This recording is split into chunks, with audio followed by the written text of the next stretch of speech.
Shrimad Bhagavad Gita Gita press Gorakhpur द्वारा प्रकाशित संस्कृत छोड़ी एनु सीधू उच्चारण गुजराती अंदर अध्याय 1 थी शरू करिए जेथी गुजराती अंदर एनो मूल संदेश डायरेक्ट लोको सुधी पहुँचे।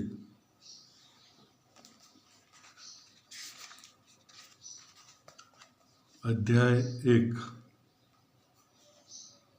धृतराष्ट्र बोल्या, हे संजय, धर्मभूमि कुरुक्षेत्र में एकठा थयेला युद्धना इच्छुक मारा तथा पांडुना पुत्रोए शू कर्यु? संजय बोल्या, ते वखते राजा दुर्योधने व्यूहमां गोठवायेली पांडवोनी सेनाने जोया पछी द्रोणाचार्य पासे जईने आ वचन कह्या, हे गुरुदेव, आपना बुद्धिमान शिष्य द्रुपद पुत्र दुष्टद्युम्न वडे व्यूहकारे ऊभी करायेली पांडुपुत्रोनी अत्यंत विशाळ सेनाने जुओ।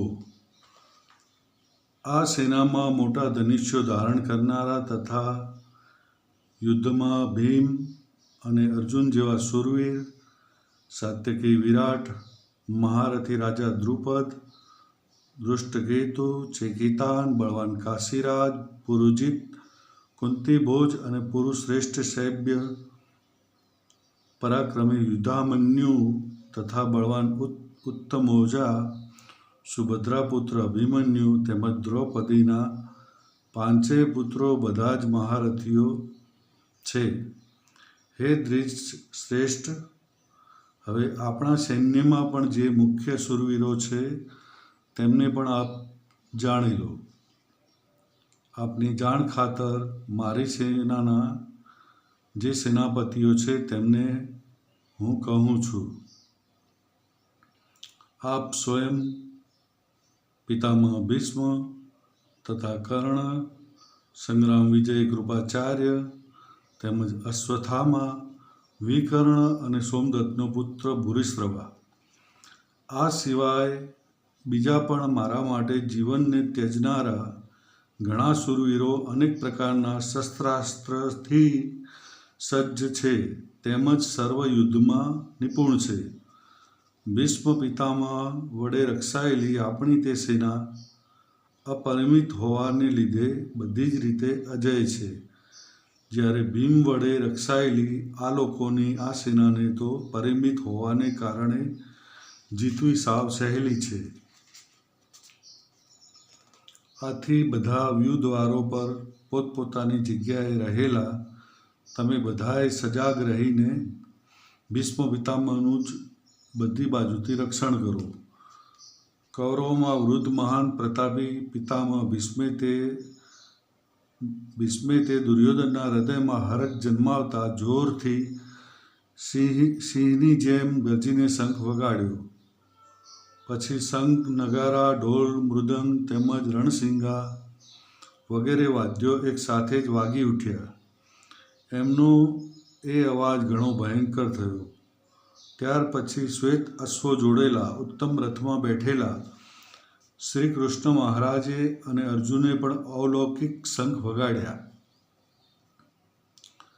શ્રી કૃષ્ણ મહારાજે પાંચજન્ય નામનો, અર્જુને દેવદત્ત નામનો અને ભયાનક કર્મ કરનાર ભીમસેને પૌંડ્ર્ય નામનો શંખ વગાડ્યો। કુંતીપુત્ર રાજા યુધિષ્ઠિરે અનંત વિજય નામનો અને નકુળ તથા સહદેવે સુઘોષ અને મણિપુષ્પક નામના શંખ વગાડ્યા। શ્રેષ્ઠ ધનુર્ધારી કાશીરાજ, મહારથી શિખંડી, દૃષ્ટદ્યુમ્ન, રાજા વિરાટ, અજય સાત્યકી, રાજા દ્રુપદ, દ્રૌપદીના 5 પુત્રો અને મહાબાહુ સુભદ્રાપુત્ર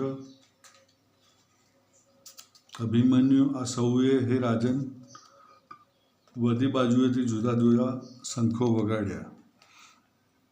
તે ભયાનક નાદે આકાશ અને પૃથ્વીને પણ ગજાવતા ધાર્તરાષ્ટ્રોના એટલે કે આપણા પક્ષધારીઓના હૃદય ચીરી નાખ્યા. અર્જુન બોલ્યા, હે રાજન, તે પછી કપિધ્વજ અર્જુન યુદ્ધ માટે સજ્જ થયેલા ધૃતરાષ્ટ્ર સંબંધીઓને જોઈ શસ્ત્ર પ્રહારની તૈયારી વેળાએ ધનુષ્ય ઉપાડીને ઋષિકેશ શ્રી કૃષ્ણ મહારાજને આ વચન કહ્યું, હે અચ્યુત, મારા રથને બંને સેનાઓની વચ્ચે ત્યાં સુધી ઊભો રાખો જ્યાં સુધીમાં રણભૂમિમાં ભેગા થયેલા યુદ્ધની અભિલાષા રાખનારા આ વિપક્ષી યોદ્ધાઓને સારી પેઠે હું જોઈ ન લઉં કે આ યુદ્ધમાં મારે કોની સાથે લડવાનું છે એ હું જોઈ તો લઉં. દુર્બુદ્ધિ દુર્યોધનનું યુદ્ધમાં હિત ઈચ્છનારા જે રાજાઓ આ સૈન્યમાં આવ્યા છે તે સૌ યુદ્ધ કરનારાઓને હું સારી રીતે જોઉં તો ખરો. સંજય બોલ્યા, હે ધૃતરાષ્ટ્ર, ગુડાકેશ અર્જુન દ્વારા આ પ્રકારે કહેવાયેલા ઋષિકેશ શ્રી કૃષ્ણચંદ્રે બંને સેનાઓની મધ્યમાં ભીષ્મ અને દ્રોણાચાર્યની તેમજ સમસ્ત રાજાઓની સામે ઉત્તમ રથને ઊભો રાખીને આ પ્રમાણે કહ્યું, હે પાર્થ, યુદ્ધ માટે એકઠા થયેલા આ કૌરવોને જો. ત્યાં પુત્ર અર્જુને એ બંને સેનાઓમાં રહેલા વડીલો, કાકાઓ, પિતામહો, ગુરુઓ, મામાઓ, ભાઈઓ, પુત્રો, પૌત્રો, મિત્રો, સસરાઓ તેમજ સુહૃદોને તેમજ જોયા. તે ઉપસ્થિત સગળા બંધુઓને જોઈ એ કુંતી પુત્ર અર્જુન અત્યંત કરુણાથી ઘેરાઈને વિષાદ કરતા આ વચન બોલ્યા, હે કૃષ્ણ, યુદ્ધ ક્ષેત્રમાં ઉભેલા યુદ્ધ કરવા ઈચ્છતા આ સ્વજન સમુદાયને જોઈને મારા અંગો શિથિલ થઈ રહ્યા છે. મોં સુકાઈ રહ્યું છે તથા મારા શરીરમાં કંપ અને રોમાંચ થઈ રહ્યો છે. હાથમાંથી ગાંડીવ ધનુષ્ય સરી રહ્યું છે. ચામડી પણ ઘણી બળી રહી છે તથા મારું મન જાણે ભમે છે, માટે હું ઊભો રહેવાને પણ સમર્થ નથી. હે કેશવ, હું તો લક્ષણો પણ અવળા જ જોઉં છું અને યુદ્ધમાં સ્વજનોને મારીને કલ્યાણ પણ નથી જોતો. હે કૃષ્ણ, હું ન તો વિજય ઈચ્છું છું કે ન તો રાજ્ય કે ન સુખ, પણ હે ગોવિંદ, અમારે આવા રાજ્યનું શું પ્રયોજન અથવા આવા ભોગો અને જીવનથી પણ અમને શો લાભ? અમે જેમના માટે રાજ્ય, ભોગ અને સુખો ઈચ્છીએ છીએ તે જ આ બધા લોકો તો ધન અને જીવવાની આશા જતી કરીને યુદ્ધમાં ઊભા છે. અહીં ગુરુજનો, વડીલો, પુત્રો તેમજ દાદા, મામા, સસરા, પૌત્રો, શાળા તથા બીજા બધા સંબંધીઓ જ છે. હે મધુસૂદન, હું અણાવું છતાં પણ અથવા ત્રણેય લોકોનું રાજ્ય મેળવવા માટે પણ હું આ બધાને હણવા નથી ઈચ્છતો, તો પછી પૃથ્વી માટે તો કહેવું જ શું? હે જનાર્દન, ધૃતરાષ્ટ્રના પુત્રોને હણીને અમને કયો આનંદ મળશે? આ આતતીઓને હણીને તો અમને પાપ જ લાગશે. માટે હે માધવ, પોતાના જ બાંધવ ધૃતરાષ્ટ્ર પુત્રોને હણવા માટે અમે યોગ્ય નથી. પોતાના જ સ્વજનોને હણીને અમે કેમ સુખી થઈશું?